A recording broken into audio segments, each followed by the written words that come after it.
All right, part two. Chapter, we're at 33 or something like that. We're going to call this video Wake Up, Libs. I don't know, something like that. Anyway, here's why Dershowitz and others like him are just tone deaf, blind, unself-aware. I don't get them. It drives me bananas. Why this country is still so polarized, and why in a country where we have everything to be proud of, and everything is being fixed and going well, and the economy is buzzing, and all this other stuff, we still have all these people who just raging about Trump and voting Democrat as if their arm would break if they switched and vote for someone with an R next to their name. Alan Dershowitz calls himself a civil libertarian. And that's fine. He can call himself George for all I care. But what is a civil libertarian? Well, you have to define your terms. Civil meaning about the civilians, and libertarian.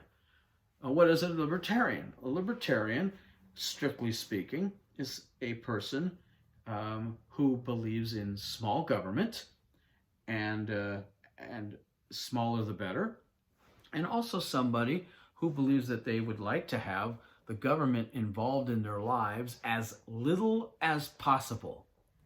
If they can do it for themselves, they would rather do it for themselves. If they got to work with a government, they'd rather it be at the local level, or at the worst, the state level. The federal government is too bureaucratic, etc. That's why it needs to be smaller.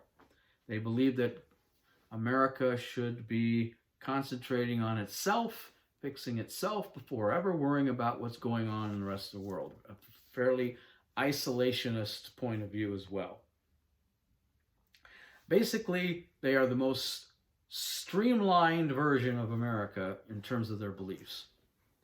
Now, but Dershowitz and others like him modify the word libertarian. Civil libertarian, meaning as far as the citizens go, or more specifically, the rights of citizens, that's when Dershowitz is a libertarian, and at no other point.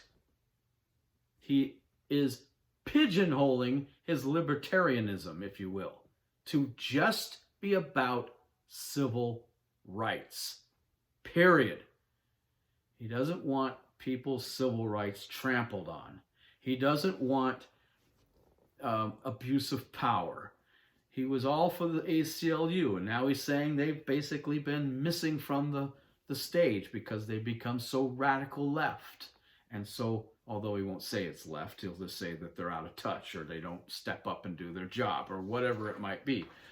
He can't bring himself to admit that they've gone to the left.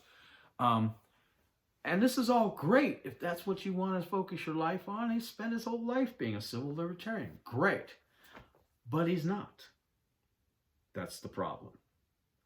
What he is a civil constitutionist. There's nothing libertarian about Alan Dershowitz. He is a civil constitutionist, meaning he wants the civil rights as written in the Constitution not to be messed with. But apparently, by the nature of who he votes for all the time, every time, historically, lifetime, and who he specifically does not vote for, he is clearly not a libertarian. Because if he was, then he wouldn't be voting for people who expand government. He wouldn't be for people who, get their government's faces into the lives of American citizens. In fact, what does he do? He votes for Democrats. Now, 50 years ago, when he started voting, 40 years ago, maybe even 30 years ago, you might be able to say, okay, I can see how, as a moderate Democrat, hoping to vote for other moderate Democrats who still might love their country and still might love the Constitution and want to follow it, a group of Democrats that are not radicalized and not so far left and progressive and all this other stuff. I can see it. But he's still voting for the Clintons and the Obamas and against the Bushes and the Trumps today, when there is no similarity to the Democrat Party of today to just 30 years ago. He's voting for people who are wanting to bring socialism, come communism, into our country. He is voting for people who have an absolute disdain for the United States, its military, its culture, what it stands for its Constitution. The man who is a professor at Harvard emeritus as a constitutional professor and scholar, maybe the preeminent guy in the country, votes over and over and over for people whose idea of change is to fundamentally transform America, which is not code, it's basically saying straight out, we will change the Constitution. I will take away your Second Amendment rights. I will institute socialism on my way to communism, which I eventually really do want, just can't say right now because it's not a good word. And what is that going to do? Folks, what is more socialism and any kind of communism in the United States going to do? It's going to strip away civil liberties. Hello?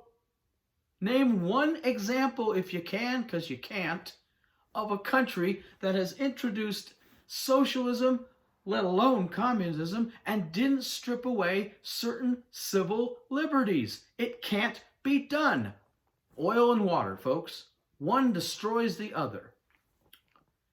So how can you be a civil libertarian and worrying about all the civil liberties of American citizens while then going out and pulling the lever for the nuttiest Democrat out there who would end up destroying the very thing you spent a lifetime trying to protect? Must vote Democrat. Are you this unself-aware? And he's not alone. Professor Jonathan Turley, another guy who I like to listen to when he starts talking about the Constitution, because, bang on, spot on. Democrat. All these, there's probably hundreds of professors who are constitutional scholars, even an ex-president named Obama who claimed to be one. Must vote Democrat. It's like, You're voting to destroy what you've built up. You're voting for people who, in the current state of the Democrat Party, have no problem destroying the Constitution, rewriting it, ignoring it, working around it, finding loopholes, whatever, on their way to impeaching a president, duly elected president, on their way to stripping out your Second Amendment rights, on their way to, doing whatever the hell they want to do with almost no comment from the left anymore. No moderates left in the party. And all it's going to do is undo everything you wanted to do, and you don't see it. And on top of that, he even admits, he was asked, where are all the civil libertarians today? He says, they're gone. They don't exist. There aren't any, so few left. But he doesn't bother to ask why. It's amazing. Hey, Dersh, why are there no more civil libertarians anymore? Whatever the hell that is. Why are they gone? Why are you one of very few that are left? Well, if you don't bother to figure it out, Mr. Academic, let me try to enlighten you. Here's why. Because all the civil libertarians, like the old card-carrying ACLU bozos, were almost all exclusively on the left, Democrats.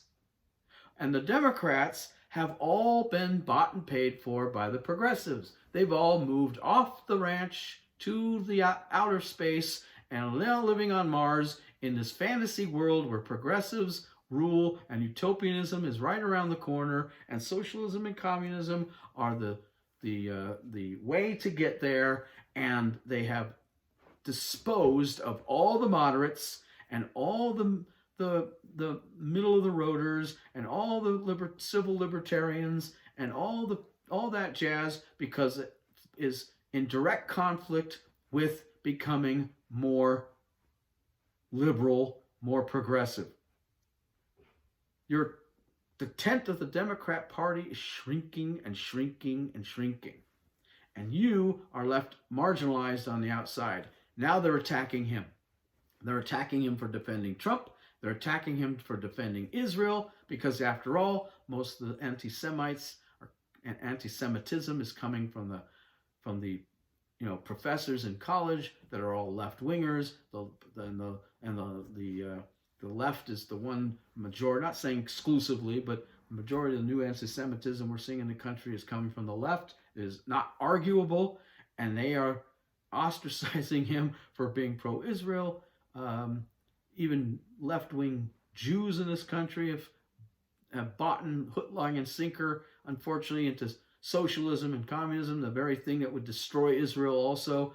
And it's mind-numbing how unself-aware these idiots are. But in the end of the day, that's their problem. But Dershowitz is now finding himself looking from the outside in. And he's like, how did I get here? And he doesn't even know. That it boggles the mind. You don't know? Well, partly because unlike most of your Democrat friends, you were consistent. You stayed the same. You didn't buy into all the left's garbage. You stayed the same, and now you're out. Shrinking tent. Meanwhile, the Republican tent is growing. The working people under our tent. Unions more and more under our tent.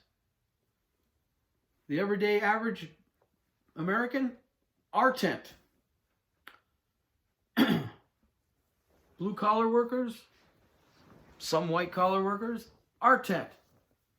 Soccer moms, our tent. It's growing. There's a shrinking.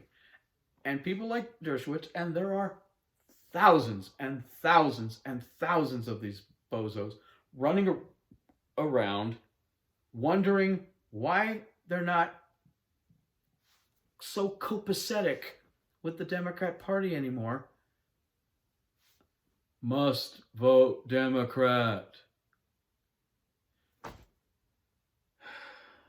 Maybe it's time to do something else, guys.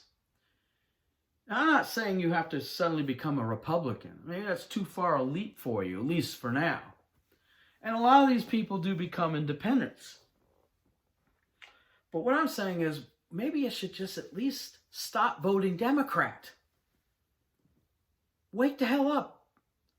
You're not being served by these people anymore. If you really think you're a moderate, if you really think it's going too far to impeach a president on made-up, trumped-up, if you will, charges, if you think it's going too far that civil liberties are being trampled on, even Alan Dershowitz is having to deal with the Me Too movement, a completely, totally, utterly left-wing movement, where now he's had to write a book about his incident with this lady who claimed they had unwanted sex at some point a while ago.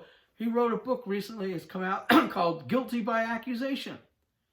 Here's a guy who sort of, kind of defended Kavanaugh, although he could have been more vociferous about it, I think. And now is feeling the pinch himself. Some wackadoodle left-wing nut job decided that she's going to blame him for having sex because of Me Too, and it turns out that he can actually prove he wasn't anywhere near where this lady claimed these events took place, and a whole myriad of other things that prove his innocence and consistency. And the mere accusation has cost him work, speaking engagements, and a whole bunch of other stuff. Guess what? His civil liberties have been trampled on, and by the left. They've been trampled on by the left, and he doesn't see it. What the hell? It's like, I don't... Mind-boggling. folks. Wake the hell up. It's time to end your association with a party that is historically racist, lying, left-wing, radical, progressive losers. Anti-American, anti-military, anti-culture, anti-constitution. What is it going to take? This guy even gets bit by his own party's movement. No one can claim the Me Too movement is right-wing unless they're an idiot. And he still doesn't see it. Must vote Democrat. Always did. Always will. It's sad, folks. So I'll just end this by quoting a guy who could sing Amazing Grace for a slightly different reason than its original meaning. Kanye West, who was once blind but now sees, who was once lost but now is found. Now he found God is part of the reason he's no longer a Democrat. And that has nothing to do with this discussion, but I'll quote him because the man woke up. He's to quote Kanye West, which I never thought I would do. If you woke, then wake up. Are you awake? See you on the next one.